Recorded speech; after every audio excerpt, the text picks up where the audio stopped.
you know? Yeah. So, Mitch motherfucking Alexander. Deputy Sheriff, Corporal, Sergeant, Lieutenant, Detective Lieutenant, Under Sheriff, and Sheriff. A degree in criminal justice, number of professional organizations, FBI Academy graduate, Idaho Sheriff Association second vice president, 2002 Idaho State Silver Star Award from the Council of Domestic Violence and Victims Assistance. Graduate of the Emmitsburg, Maryland. I went to the National Fire Academy too, which that was a pretty big honor. Yeah. After 2001, when Yeah, in New 9/11. York, yeah, 9/11. After that, they kind of took that campus and made it into a FEMA campus. But before that, I did fire and arson investigation, so I was there for like 3 weeks, which is a big honor to attend that too. So Yeah. I was pretty blessed to be able to Well, do a lot of cool things. sorry, I forgot that. No, that's good. Dude, tell me about when you were campaigning to be the sheriff and you weren't even on the fucking ballot and you won. Like, that is so fucking incredible, dude.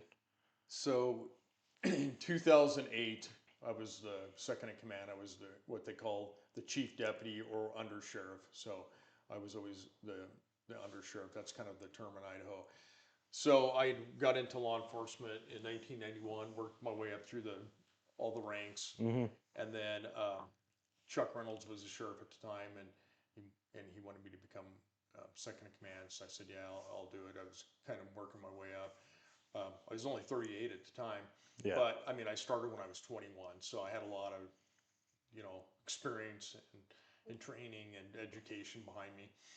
So anyway, there was a guy by the name Gary. I'm not going to use last names; people can look it up, but I just don't. Um, Gary and I, we were friends. I kind of got him to work into law enforcement, and he had a real beef with the sheriff, which I understand. The sheriff, I had a lot of beefs with the guy myself. I don't think he treated people the right way, and that's why I think he lost. But anyway, so he loses his election. So when you lose, basically whoever gets in there, they can just say, "Hey, the undersheriff, you're sorry, you're out of a job." But I mean, I'd spent a lot of years working my way up. So Gary was a friend of mine, and I went and talked to him, and I said, "Hey, Gary, what about me?" And he said, "Well, you can put an application in like anybody else." Well, this guy had like no training, no experience. He was like a real green deputy, but he was a local, so people liked him. But he really wasn't the guy for the job. He was a decent deputy, but it's a huge step just being a deputy and running a whole sheriff's office, Yeah. and running a huge county. Well, it really hurt me because like we were friends. I'm the one that got him into law enforcement, and then he just basically, kind of did that to me. So I just went and then it happened in my office, and I got so pissed off. I'm like, you can. I had all my awards and all my stuff. There's my, there's my effing uh, resume right there. Get out of my effing office. So I kicked him out, and so I went home, and I just was distraught, mowing my yard, thinking about it, and I told him, I said, hey, I'll see you at the polls, you know. But so I went home and I thought about it, and I'm like, I don't really have anything to lose because I'm going to be out of a job anyway, and I'm just got this like personality, like when somebody wrongs me, like I'm full throttle in. So later on that night, I'm mowing my lawn, and Gary comes over and says, "Hey, I really thought about this. I'd really be honored to have you as my undersheriff." I'm like, you know what? Screw you. I'll see you at the polls. Basically, told me again. He got Yeah. mad and took off. He was being steered in the wrong direction by a state police guy that was running for sheriff or that wanted to run, and he was being steered in the wrong direction by people that he didn't really understand. But I understand because the sheriff currently had made a lot of enemies, and he treated people very poorly, and so that caused a lot of problems. So anyway, I have a big meeting. I have a lot of support, a lot of friends in the community. I've got a lot of, I've got, 5 generations of my family from the valley. So I have this meeting and I'm like, okay, we're going to do this. So really, I mean, my friends and family, that was huge. Yeah. But what I did in September, so the election, you got the primary election and the general election. So in Idaho, you run, Democrats run against Democrats, Republicans run against Republicans, Right. and independents. If you're independent, you would just go into the general. So you have a election in May and one in November. So Gary was running as a Democrat. I was running as a Democrat. Shoshone County used to be a blue collar Democrat, a lot different than the Nancy Pelosi Yeah, yeah. Democrats. It was Yep. like because of mining and unions and stuff like that. Way different than it is now. I would consider myself an independent now. Sure. But anyway, so Gary and I are running against each other as Democrats. Well, here's the thing. My name's not gonna even be on when you go vote on the paperwork or anything. You go mark the box, click it or whatever. My name's not even on there. And I'm sure he's sitting there going, "Oh, Mitch, you have no idea. Like he's Yeah. gonna win." So what I did was I came up with these pamphlets, these brochures, and so the election's in November. So in September, and it says, let me see, okay, this is my first one. So I came up with these pamphlets, and this is exactly how the ballot was. And I had these stickers with my name. So I went door to door in Shoshone County starting on September 1st of 2008 until November, whatever, 11th of 2008. 2 months, I went door to door, anywhere from 10 to 12 hours a day I was gone. And I beat on every single door in the county. I went town to town, road to road. I went down to Clarkia, Calder, Avery, the St. Joe, the North Fork, and I seriously think I hit 99% of every single house. And I'd beat on doors and tell people, hey, if you want me as sheriff, just don't, whatever you do, don't vote. If you don't even know how to do it, just don't vote for the other guy. If you Yeah. can't figure it out, you can vote the rest of the ballot for whoever you want. Just don't vote for, because I'm not on here. And here's what you got to do. You either have to write my name in, which Mitch Alexander is not easy, like, Yeah. Mitchell, my legal name is Mitchell Alexander. Or use this sticker, it's into my brochure, take it with you. And then what we did was on every polling station in the county, like Mullen has one, Wallace, Kellogg, all of them, Osborne, all the cities. I had like a group of friends there with stickers and stuff. People could just, and you have to do it by law by so many feet. So we took tape measures out, measured, and really just had to educate people. But really, what I did was I beat the streets for 2 months, and really went out and met the people, and then came election, I won by quite a bit. Dude, I that's ended up so winning. powerful because it's like you could have easily been like, "Well, my name's not on it. I'm just not going to run." Yeah. You were like, "No, fuck that. Like if you want something, you can go fucking Yeah. get it." I mean, I went through like a couple pairs of shoes, seriously. Like, you don't realize, like, walking to every single house in the county. I dealt with dogs, like dogs chasing you, but you see a lot of stuff too, like as a law enforcement officer, you're picking up a lot of stuff. But all in all, it was a great experience. Met a lot of cool people. I had a few beers with people, had some coffee with people, met some crazy people. Just everything in between. I bet. Yeah, it was pretty interesting. So anyway, yep. So in 2008, 2009 came around, and then I was sworn in as sheriff officially in 2009 in January. That's so incredible, dude. I love that story. And I actually went door to door like that 3 other times. Really? Yeah, because I did it twice in 2012 for the election when I reran. I had to do it for the primary election and the general election, and then in 2015 I did it for the primary again. But the first time I hit the majority of the houses, it was a lot of work. When you said you think that you talked or you went to 99%, did you talk to 99%? No, people weren't there. I'd leave a brochure. Sorry, I missed you, Mitch. Yeah.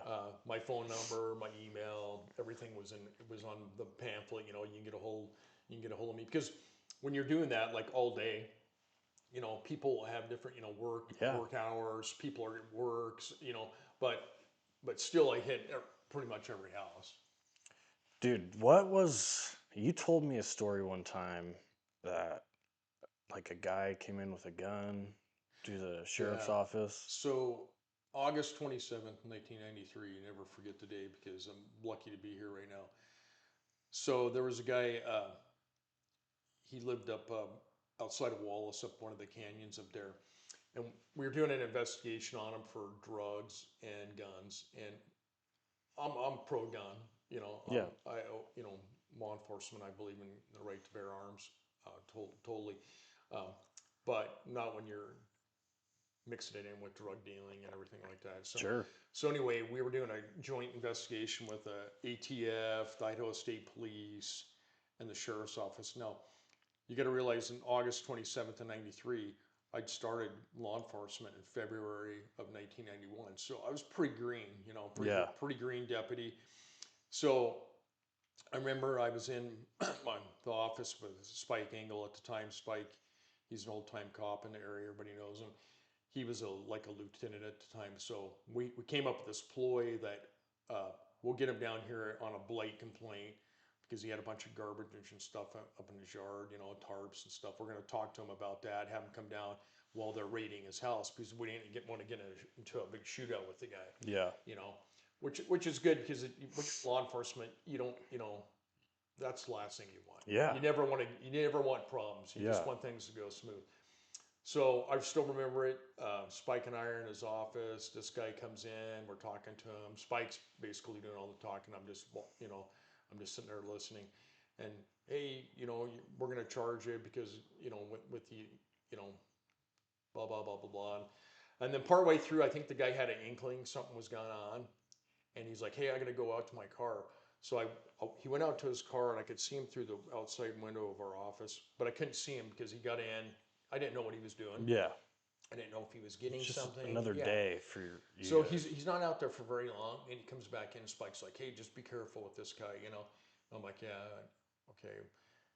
So then, pretty quick, I don't know how it became, but I think Spike says, "Yeah, we're taking you into custody," or for this blight thing, or I can't remember all the details a long time ago. Yeah, But instead of like usually when you take somebody into custody, you handcuff them, you search them, you take them through the sally port outside the building into the jail, and then the way our jail was in Wallace is the sally port is it's an old term like with dungeons, castles with doors is hmm, where the term comes, sally port.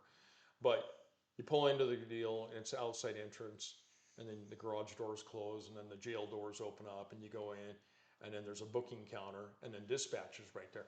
Well, Spike against probably it might not have been protocol then, but definitely later. You don't, you know, when you arrest somebody, you do it the same way.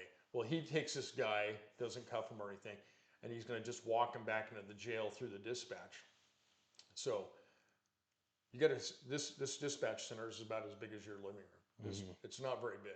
So you got a dispatcher, you got a window looking in, and there was a minister talking to one of the prisoners, and then you got a door that goes into the jail, and then you had the booking counter. So he's going to walk him through. So you got Florence PD who's dispatching. She's a lady from Mullen. I grew up with her kids. You got this guy, Spike, me. His name was Ken. And then as soon as we get in there, this guy pulls a gun. So I just react. So I go in, I go up and like get him into a deal, and he's got the gun. Boom, the shot goes off. It ends up hitting him, goes through his head. We fall to the floor, and then when we hit the ground, he shot himself. yeah, the gun went off. I just had some powder burn on my hand and some blood spatter. But when I got him, tackled him, the gun went off. Boom! Lucky because we're head to head, you know. So like Yeah, it could have easily hit me, you know. yeah, And then we hit the ground, and then when I was on top of him, Spike shot him twice.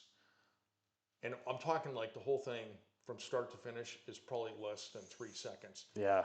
And then Bill Jacobson, he was an old time miner, a friend of my dad's, lived two houses down from us in Mullen. He was coming out of the jail at the same time. So you got Bill coming through the deal. He gets hit by the ricochet bullet in the leg. You got Florence dispatching, Spike, me, this guy, and Jerry Stem, who's a state cop now. He was all in this little room. And and then I hit the ground. So like you're talking like less than 3 seconds. So like I get up and I'm like, Jesus, like you're like this guy's shot three You don't times. even know where the bullet went. You don't even know he's probably dead at this point. Yeah. Like you Well, have so much it didn't even adrenaline. kill him actually. The guy Really? ended up living. He went through surgery. We ended up getting sued, and later on down the road, the suit and everything. Um, but for a young deputy, it's pretty Yeah. traumatic, And then it was really hard on my wife because I called her on the phone, and we were supposed to go to the melodrama that night, and I'm like, hey, I was in this shooting, and she's like, what about the melodrama tickets? And I'm like, and I just like hung up the phone on her because I don't think she processed it yet. And then it hit her, and then she's like crying, and she comes up to the office and she's bawling and stuff. And it actually later after that, it really hit her hard. Um, and then Jerry, it came out in an investigation that Jerry Stem, who was there, he'd even heard, I think the guy say, "This is for me, not for you." So I think the guy intentionally was doing it to himself. But at the time, I don't. You get tunnel vision. Yes. All I'm seeing is a gun. And then I had people who were like, "You should have just shot him." Like You do have. you don't even have time. You just you react Yeah. and you just react. It's so funny. People are like, "Oh, I would have done this. I would have done this." Like, shut the fuck up, dude. When it's you and like the adrenaline hits, Yeah. you don't know what you just are gonna react and you're gonna do what you're gonna do. And What's funny is how many of my friends and family have no idea I was even in a shooting. really, I mean, that's just one instant of thousands that I did over a 25-year career.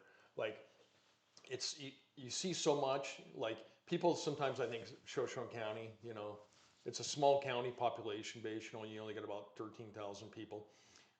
The county's bigger than Rhode Island and Delaware, hmm but we have the same crime that any city in New York City, L.A., Spokane, we got the same stuff, just maybe not as much.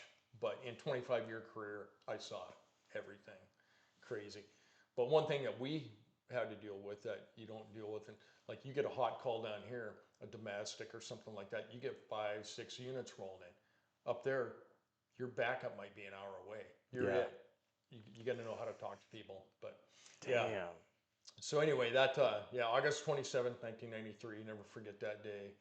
And yeah, the guy he ended up living for quite a while. I mean, he lived for quite a few years, after that. And I don't think he was ever the same, because you're taking that much damage to your body, especially a bullet going all the way through your brain and stuff. But yeah. your frontal brain can take some damage, but Jeez, dude. but crazy. Lucky to be here. That's probably one of my closest calls. So when you were the sheriff, what was the worst day on the job as a sheriff? Well, you got a lot of bad days.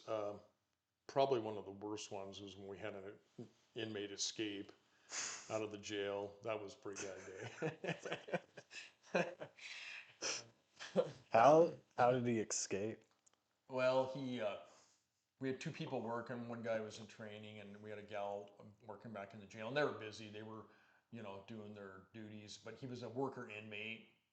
Uh, they used to call them trustees, but Yeah. you got away from the name trustee because you can't trust them. So they're worker inmates, the politically correct term for it. But he there was a screen door, and he was able to jimmy the lock on it, and we fixed that at a later date because it wasn't a good lock. The lock was, he was able to get a wire, hmm cloth or something in there to manipulate the lock. And there was a there was a closet of like a broom closet, with cleaning supplies and stuff. And he just went up through. There was a ladder, and it went up to the roof, and there was a hatch. And I don't know. I can't remember if it wasn't locked or if he was able to break the lock on it. And then he got kind of in the attic of the sheriff's office, and he walked through, and he fell through another cleaning closet on the other side, and then ran out the front door. And then later on, a friend of mine ended up shooting him in the leg up Placer Creek. He was gone for a few days. Wallace, we had a big manhunt. We were looking for him. We couldn't find him, and then somebody had spotted him up by the Pulaski Trail, and then he was over by my buddy's house, and he went out. My buddy ended up shooting him through both legs. And yeah, so Damn. ended up getting him back in custody. My buddy never was charged or anything, which he was kind of scared of that he was going to get charged, but he was afraid in fear for his life. So, Sure. yeah, so he was fine with it. But yeah. What actually drove you to get into law enforcement? Well, so I graduated high school in 1988. So that fall I went to NIC. I was not a good student in school. I just wanted to party and like a lot of just kids and just I was running around with my buddies and I wasn't.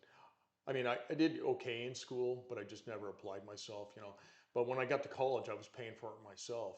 So like the first semester, I never missed one day of school because I'm Sure. like, hey, I'm paying for this. And then I went to second semester. Well, then we had to meet with our advisors, and I had a gal by the name of Susan Capos, or I think that's her name. I'm pretty sure, still remember it. And she's like, Mitch, do you know how rare it is for a student their first year to go 2 semesters and never miss one day of school? She's like, I really think you should go into law enforcement. I started laughing. I'm like, I'm kind of wild. I'm kind of a renegade. And she's like, no, this is the job for you. And I kind of was always like looking at the military. I always kind of like that, Yeah. that aspect of life and regimental and, team building. And so that's how I got into it. Got into law enforcement and, yeah. Was there something that happened that like changed the direction of your life? Was there like a defining moment? Yeah, I'm meeting my wife because there was an old Judge Wallace, Judge Magnuson, and he's like, one day we're at the bar and he was having a cup of coffee, and I think I actually was having a cup of coffee myself, and he kind of looked over at me and he's like, Mitch, he was like, sometimes um, a guy just needs a good woman in her life, a good job, and he goes, sometimes guys need both. And he looks over at me like it was meaning like he was looking at me personally. And I'm like, yeah. So when I met my wife, I just really started having goals in life and you know saw the direction that my life could go in, because I was kind of going down a wrong path. I mean, a lot of people do. A lot of my buddies, I mean, I had friends that have died of drug overdoses, and you know we all walk a fine line. And when you grow up in a mining town or a mining area, Wallace, Mullen, Kellogg, it's mining. It's kind of a rough and tumble place. A lot of, unfortunately, there's a lot of alcohol abuse, Yeah. a lot of underage drinking, which we all partook in it back in the 80s. A lot of, we used to have keg parties every weekend, but it causes a lot of problems that I can see now as an adult. At the time, you don't think it does, but it does. And so anyway, yeah, and my wife got me on the right track, and she put up with a lot of crap from me when my early young wild days, but I ended up growing. When I went to work for the sheriff's office, I quit drinking for a lot of years, for like 11 years, and just became a family man, and worked a ton of overtime. But I almost worked too much. You know what I Yeah. mean? Like I wasn't enjoying life. I wasn't. Selling your soul to. Yeah, Yeah. I did. Because you're on call 24 hours a day, 7 days a week. You have no. I mean, I missed a lot of events. You're working graveyards. You're like, and in Idaho too. Like the sheriff, anybody gets lost out in the woods or hurt or anything, snowmobile, lost hunter, you're in charge of that Yeah. by state statute. So like so many people recreate in Shoshone County because like 90% of the county is national forest. So you get a ton of people from Coeur d'Alene, Post Falls, Spokane, recreating over there, and so you get a lot of calls back in the backwoods. Yeah. I And bet. unfortunately, I grew up in Mullen, so a lot of the deputies that worked for me, they weren't good in the woods. They didn't know where anything was at. So who got called out all the time? I did. Avid outdoorsman. Yeah, How long have you and your wife been married for now? 34 years. Wow. Yeah, we've been together since 1989, probably before you were born. Yeah. 92. Yeah, Damn. yeah, Yeah, that's incredible, dude. yeah. Um, you have any other crazy stories that happen? Yeah, I got all kinds of stuff. Well, talking about, so one thing in our country is a real problem is mental health. Um, by the time I left, you know, you talk about homelessness, drug addiction, alcohol addiction, and mental health. It's all one big thing, but it's a huge problem. But I'll tell a funny story about this. I call him the duct tape guy. So one night I get dispatched down to Pinehurst. I actually lived in Pinehurst at the time, but we split the county up in half. Okay, so when um, when you went out on patrol, it was Lookout Pass to Big Creek, which Big Creek is right out of Kellogg, and then from Big Creek to the county line, and then like parts of the Coeur d'Alene River, the north part, if you got called up there, depending on where it was at, one guy would or gal would go up, and then the other person would cover the whole county. It's a lot of stuff to cover because you're covering towns too. You're covering Mullen, Smelterville, at the time Wardner. We had contracts with, so it's a big area. So I get called down to Pinehurst. Um, it was probably Pinehurst probably didn't have anybody working, or it was out of the city limits, so it would have been ours anyway. So anyway, I get called down there, and there's this African American guy, which is pretty unusual for Shoshone County Sure. because it's 99% white. Okay, Hmm.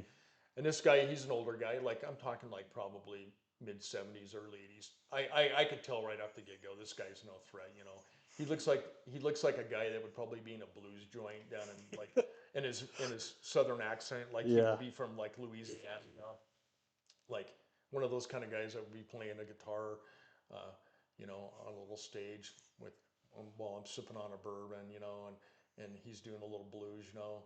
Just he was a cool guy, but he was mental. Okay, so but I knew he was no threat. I mean, you could just tell, you know, I'm reading this guy. So I get in, and the reason I get called down there is it's a broke down car.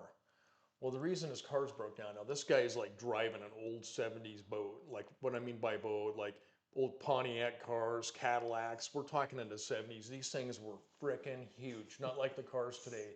These cars were literally, you know, you could get 8 people in them, 9 people in them, you know. So I pull in, and this car's duct tape.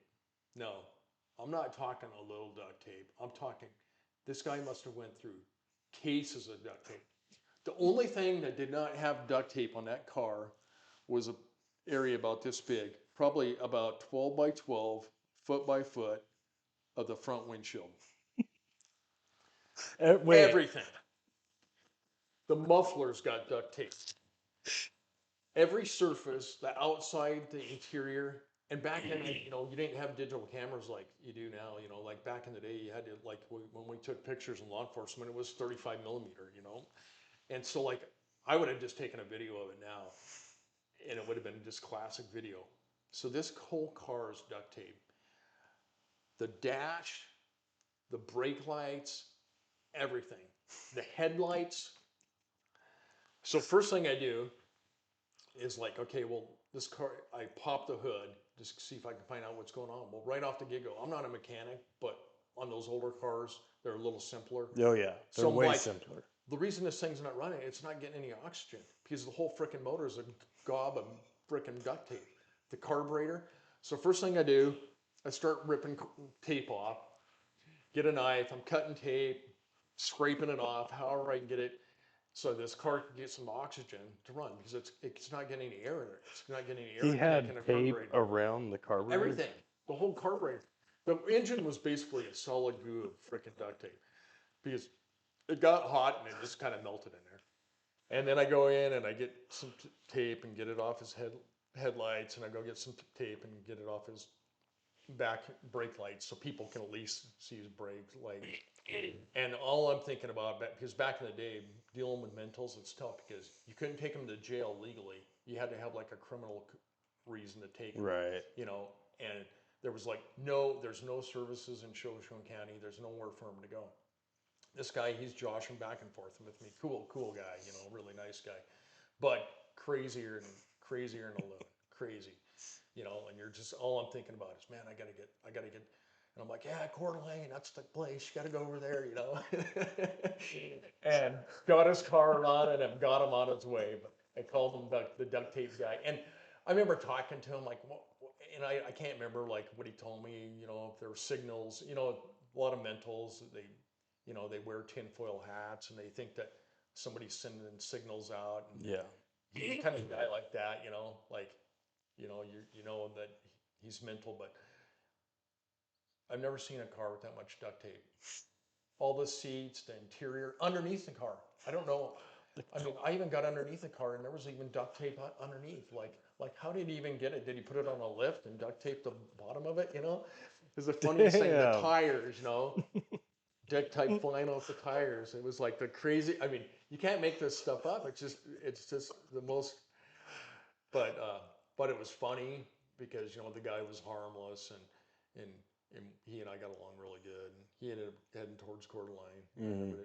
Don't know whatever happened to the guy, but I always kind of wondered about him. You know, maybe he's playing in some blues joint over in Seattle or something. You know, but yeah. And then talking about you know mentals, we had another time. You dealt with a lot of mentals, and it was they can be really really scary because when they're having their psychotic episodes, they're extremely strong. Yeah. We had a search one time where we had a lost guy. He missing out in the woods, and we were like on the search, and it was a long search. It was like 5-6 days, and I had a guy, local guy. He was from Pinehurst actually, and he came up on the search, and he was real helpful, you know. And he's building fires because it was late in the fall, and you know people were were coming up to help, and it was wet and cold, and they'd come off the search line, and you'd have a fire, and this guy's like cutting wood, and just like man, this guy's great. Well, then pretty quick, he starts doing these weird things, and then he's like one of these tinfoil hat kind of guys all of a sudden, and then I'm like, everybody's like, man, this guy's crazy. I'm like, yeah. So we ended up having to take him into protective custody. And I remember being at the hospital and the doctors are, you know, shooting him full of whatever drugs to try to calm him down. We had him strapped down and he was so strong, he's freaking breaking the straps. And like, we had like called in a bunch of reinforcements and he's throwing us around like rag dolls. Like it's scary, like how strong these mentals are. Damn. And then I had another incident. This is a whole separate incident. This was all I'm going to say, just because I got to protect the identity of the person. It was a person very close to me and my family. Okay, up in Mullen. And so Health and Welfare gets a hold of me, and they're like, "Hey, this lady, she's throwing cans of corn and peas at people in the bar." Like this was like early in the morning. Like, can you imagine sitting there having a cup of coffee or having a toddy, and all of a sudden, a can of corn comes out and hits you in the head, and so I'm like, okay, so she goes, I go, yeah, I know her well, and known her my whole life, know that she has mental illness. I'll go up and see, and she's like, yeah, Mitch, it'd be great because she knows you, and it'd be good if you can go up with us. So I said, okay. So we get up, and she lived up this upstairs apartment, and there was a staircase going down. I go, do you want me to go up there with you? I go, be careful. I go, because I don't want you to get hurt. And this gal was like, no, it's all good. It's all good. But me being in law enforcement, dealing with mentals, I'm like, hey, like even though I know her, I'm like, got to be careful because you don't know what they're gonna do. Yeah. They're just not in the right mind. Unpredictable. So I'm down at the bottom of the stairs. I can't really kind of see because it's like the staircase. I can only see a partial. Well, we get up there screaming, and all of a sudden, this gal from Health and Welfare is running down the stairs, and she's being chased by a knife. And I mean, I didn't even have time to react. I just grabbed her, and then the gal that I knew, she runs back into her apartment. So I get the Health and Welfare gal. She's just like breaking down, like just about got stabbed. Traumatized. Yeah, traumatized. Just about got stabbed. Like, and same thing with like the shooting in the jail. Like it, boom, like Yeah. 2 seconds. I mean, I didn't even have time to even pull my gun out or whatever. Yeah. Plus, I don't want to shoot anybody anyway. Mm-hmm. So I get her over in my patrol car, and I'm like, just stay here. And I call up for some backup, and lo and behold, there's an old metal garbage can with a big steel freaking lid. So I'm like, I'm gonna do some Conan the Barbarian. So I grab this steel garbage can lid and I get my mace, my pepper spray, and I go up the stairs. And she's got a knife. I'm gonna kill you, Mitch. Blah blah blah blah. And I got this steel. So I get my foot and I just kick the door in, and I got the steel garbage can lid, you know, because this lady's quite quite old, so and pretty frail, and I'm like, yeah, I know I can overpower her pretty easy. Mm. And then I pepper sprayed her. She dropped the knife, and then I got her into custody and took her in, and yeah, that was pretty crazy. Yeah, dealing with mentals is a very tough part of the job. It's probably in America the number one thing, in my opinion. And you mix it with drugs and alcohol, it's such a huge problem. But this country has got to do something about it. So back in probably the 70s, maybe early 80s, mental institutions were just like, you know, warehousing people for long periods of time, and it's like a pendulum. The pendulum swung way too far this way, and they took away a lot of people's rights, and people were using mental hospitals just to get rid of people. Yeah. That's not what it should be. So this country's got to figure out something though, because like a lot of the homeless population, you go to these cities, people are camping out on all over. You know, a lot of those people need to be, you know, in mental institutions, really. Sure. You know, it's a huge, huge problem for law enforcement, and it's a huge problem because there's not even a place where you can get, you know, where you can take them. A lot of places won't even allow you to even take them. So, as a cop, you're like, what am I going to do with this person? You know, Right. if they haven't committed a crime or whatever, that's why you see them on the streets. Damn. So, Damn. I do have a question for you. yeah. Was there a moment in your life where you were like, no one is coming to save me? Like, I have to save myself and. Well, I think being in law enforcement, especially for like me, I was a detective too, so I worked a lot of cases. I worked a lot of child abuse cases. That's where I got that Silver Star Award Yeah. from the governor. It was my work with child abuse. I did a lot of stuff. Yeah, when you're in that job, nobody's coming to save you. You you have to compartmentalize. That is a when you compartmentalize, what your mind is doing is, you know, it's basically saving yourself from going crazy, yourself, from having a mental breakdown. That's why there's a lot of suicides in law enforcement and stuff, because we're seeing stuff. A couple of the things I've told you, most your general public, they'll never see that in their lifetime. Yeah. I mean, I saw stuff like that all the time. Yeah. And when you compound that by 25 years, it's crazy. But I can compartmentalize it, and it is a way of your brain just saving yourself. When you would go into a situation where there's a lot of fear, would your brain almost remove that fear and put it somewhere else Yeah, while you were in the act, like while you're getting into it? yeah, and it, and I hate to say it too, you you after a while it gets easier. Yeah. It's like Yeah. soldiers that have seen a battle or whatever. After a while, they're good at it Mm-hmm. because it doesn't bother you. Right. When I first started, like when I was telling you about the shooting I was in, Green Deputy, from there, from the time I left, I was like a whole different person. Stuff didn't even bother me. Yeah. Just like water going off here. Like I had another guy in Pinehurst. It's funny because the duct tape guy was pretty close to there. There's a place called Betts Road. And so we used to say in the morning, Mitchy's bitchy if he doesn't have his coffee. So I lived in Pinehurst. So I was second in command. I was under sheriff at the time. And I get this call, hey, come down to Betts Road. So I get down there and all my guys are down there. And I'm like, yeah, what's going on?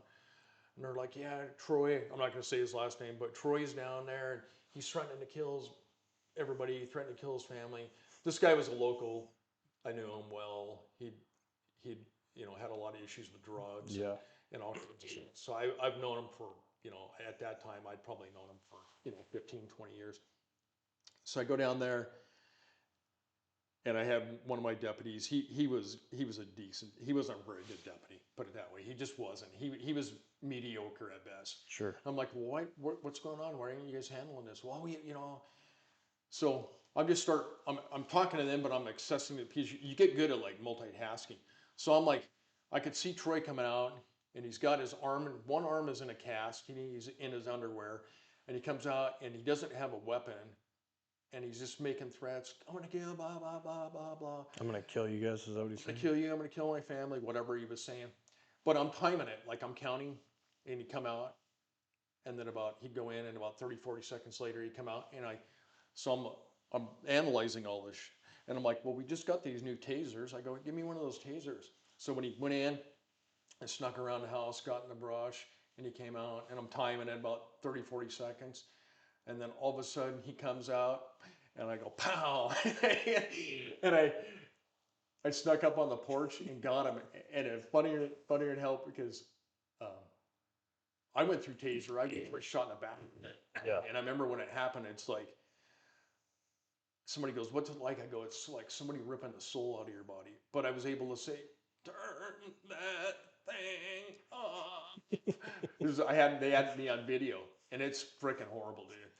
Well, so Troy goes down like a sack of bricks, and I go up, and he's got one arm in a cast, and I'm like, I can't even really put him in handcuffs, and he's kind of a wire. I'm just like, just take, but the probes on tasers, what the probes do is when you shoot the taser, they spread out like this. Yeah. And the probes do. So what do? One probe gets him right in the nipple, and one gets him in his ball sack. Oh my. So then you have to have medical come and pull him out. Because don't they just? They're like a barb, like a fish, and so they had to come and pull them out. But we just got the biggest stuff.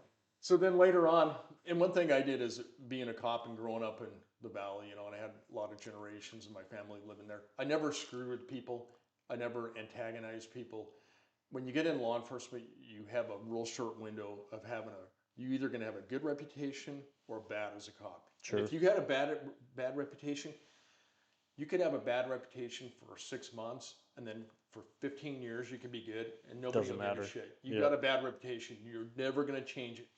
So I always treated people the way I wanted to be treated, even the bad people. Yeah. I never treated them bad. I was always spoke highly to them. Hey, I'm going to have to take you in. You can get your life in control. You always try to you want to try to help them too. You get in the job to help people, not to beat them down. And a lot of people, it's just because of the way they were raised.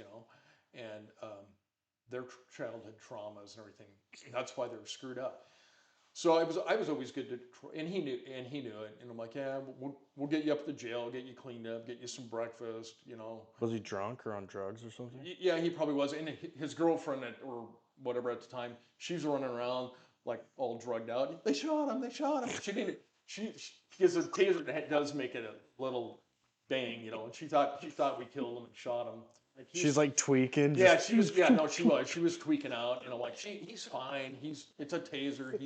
We're gonna go get him some breakfast and get him some coffee.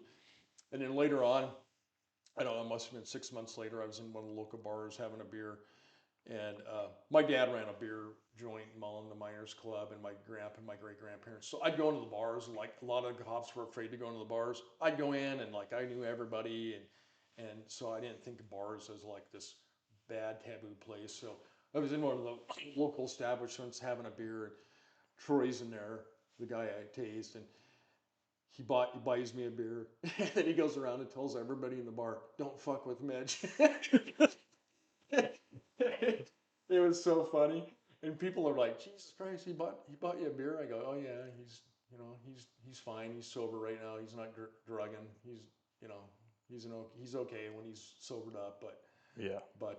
yeah, that was a funny incident. But that's the only time I ever tasered anybody. I don't even think I even carried one as the. No shit. One time. Yeah, but I mean, that was later in my career because we didn't have that. I mean, when I was first started out, we had the PR-24 batons, like the L-shaped black batons. Yeah. Where they used to, beat down people with. The first week I had that, I threw that in the trunk. I never even saw it ever again. It was No like shit. the first. Yeah, you have to be, in that job, you had to be good at talking to people. Like. Yeah. You're selling yourself. Well, yeah, because you have no backup. Like I was saying there, like backup could have been an hour away. Like you better know how to talk to people, and you better be able to de-escalate a situation without trying to go hands-on. Because, as you well know, like there's always somebody tougher than you out there. Yeah. So like I didn't want to go and get hurt and get a bad shoulder or whatever, wrestling around with somebody when you can just talk them down.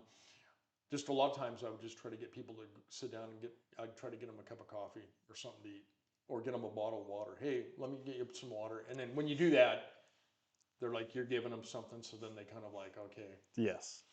So Yeah. it's interesting. That's so you also have a Facebook page, Thrashing Thursdays. Yeah. Yeah. So I started that when I went to work at Dave Smith's, because we had split days off, Thursdays, and I had Thursdays and Sundays off. So when I first started at Dave Smith's, I was in finance, and we were working, 200 to 240 hours a month. Way too much. Sure. And so pretty quick, you work Wednesday and you get home late at night, and then you wake up, and a lot of guys would wake up and maybe go down to the bar and have a couple beers, or lay around the house, and and then the next day you're going back to work. And I'm like, I was hanging out with this buddy of mine who was working there, and he was from Alabama, and so one day I'm like, you know what?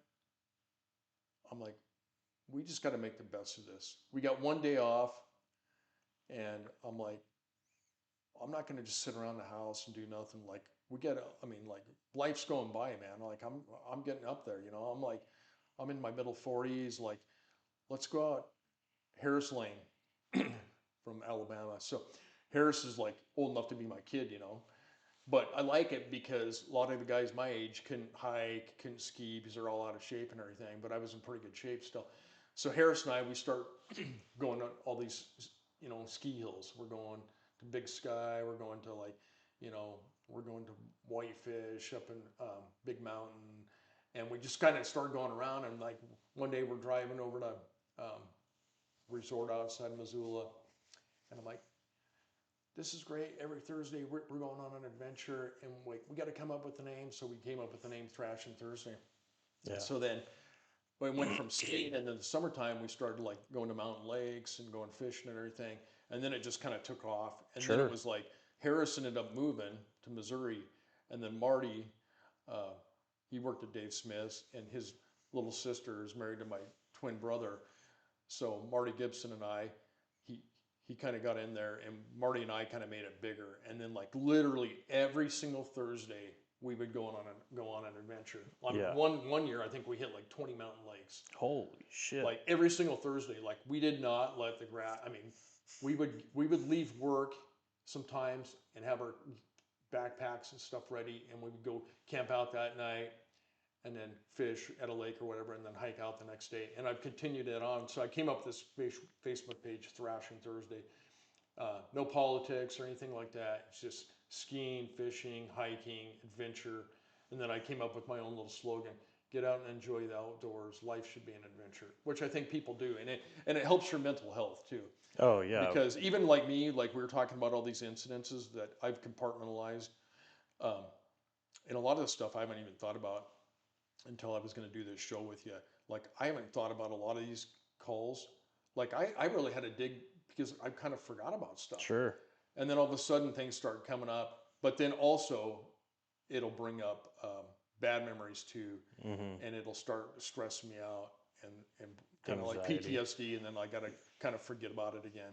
So I'll think about it for a couple of days after doing this show with you, but then I'll compartmentalize it and I'll forget about it again. Because I don't really talk about law enforcement that much with people. A lot of people don't even know I was in law enforcement for 25 years. Sure. Just kind of interesting.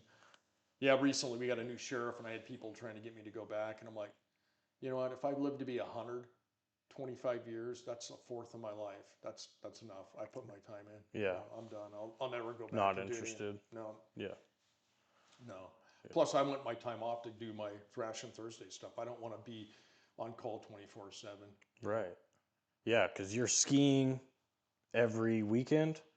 Well, yeah. Now I'm working at the Lucky Friday Mines. Now I have a lot of time off because we basically work half the year with our schedule. Sure. I have a 4-5, 5-4, 5-5 schedule. So you get 4 days off, 5 days off, 5 days off. So you're skiing way more than So just on the weekends. well, not this year. Right, He's yeah. got too much rain. But once we get the snow, like I'm gonna use skiing as my gym. I'll be up there. I'm only 5 minutes from the gondolas, so like I'll be up there maybe 4 or 5 days in a row. Yeah. I'll just go up, ski in the morning. I can be home by noon, 12:30, and already got a couple hours of skiing in. So Dude, I'm doing something here in a couple weeks that I'm really excited about. where are you going? I'm gonna go paragliding and go Oh, you get are? my paraglide Oh, that's license. awesome. Yeah, it's fucking incredible. Is that like the one that you with the wings that you have the little deal? No, that's hang glide. Oh, okay. Paraglide is Is it with the plane that just you get towed in a release? no. Oh, So you can get the parachute up and then you can like run off something steep and you can actually catch thermals and go up 10,000 feet, depending in the summertime. yeah. Like right now, you're not going to catch a lot of thermals, but it's a perfect time to learn how to do it. Dude, I'm really fucking excited for that. That's awesome. Yeah. Just Yeah. enjoying the journey of life. I know you skydive and all that. Well, that's Heights have always kind of frightened me a little bit. Although I did want to be a smoke jumper back in the day. My wife put a kibosh on that, but I think I would have liked that because I was on a hot shot crew. that's why I asked you if like when you were doing something really intense, if your brain just like disassociates from the fear because that's what happens to me. Well, definitely the longer I was in law enforcement. I'd say early on in my career, well, like when I tackled that gunman, I just did it. It happens so Yeah, fast. I mean, Yeah. but there's guys you basically have fight or flight syndrome, Hmm. and there were some guys in law enforcement we had to let go because their thing was Run away. to run away Yeah. because you just it's in you can't control that. Yeah. But I think when I was younger, I had a little bit of flight to get out of there. Yeah. But sometimes you got to do that too in certain circumstances. Sure. Because, like, I remember pulling some guys over one time, and there was a bunch of them in a rig, and they were bad dudes, and I just had to let them go because there was too many of them for me to deal with, and it wasn't enough. I'm like, What the what hell am I with gonna that. No do? need getting killed over this deal because it wasn't a serious enough violation to like warrant to like dig in. If I would have had some backup there, I would have dug into stuff more. But I can even hear like one of them, like a gun, like a slide on a gun or something, and like I just had to get them out of there. I just didn't have enough firepower behind me to just deal with it, so I had to cut them loose. But yeah, I'd say earlier, my younger, you kind of a little bit on the faded, but then it doesn't take very long to get into fight mode. Mm-hmm. You just get and you can see that with seasoned cops or seasoned soldiers. They're just wired different. Yeah. From circumstances they were forced to be in. Yeah. And that's how like people become who they are. You ever? Is One of my favorite movies is Platoon. Charlie Sheen, 1986 movie of the year, and there's a scene where Charlie's coming out of Vietnam. He's done his year because back in the day you did about a year in Vietnam, then you were when you were drafted and then you were out, and here's all these face baby troops coming in, and he's going out, and I always remember that scene, and it's kind of what reminds me of kind of law enforcement, how it changes you. yeah. But it changes a lot of cops. A lot of cops are really jaded, and I'm not like that. Luckily, I was able to get out at a good time to where I'm not jaded because a lot of cops they got bad attitudes. It's us against the world. They think everybody's bad, and I don't think that. There's a lot of great people in the world. I don't think everybody's bad. Dude, from my travels, I know that to be true. Yeah. Like some of the people you meet are just fucking incredible, dude. Yeah. Like 80-20 rule, like my wife always says, 80-20. 80% of people are good, 20% of people are just, are dirt bags. Yeah. But most people are really good. Yeah. And it doesn't matter. I don't care what nationality, wherever you go. I don't care if you're black, white, Asian, Hispanic. It doesn't matter. There's just good people and there's bad. Yeah. Absolutely. I know a lot of white people that are just trailer trash, that are just worthless. Mm-hmm. But, yeah. So, do you have anything you'd like to say before we end this? No, I mean, if you ever want to have me on again, I got a lot more stories. I had a whole list here, and didn't even barely even touch the surface. Well, Mitch motherfucking Alexander, thank you for coming on, dude. Mitch, buddy. Appreciate it. Yeah.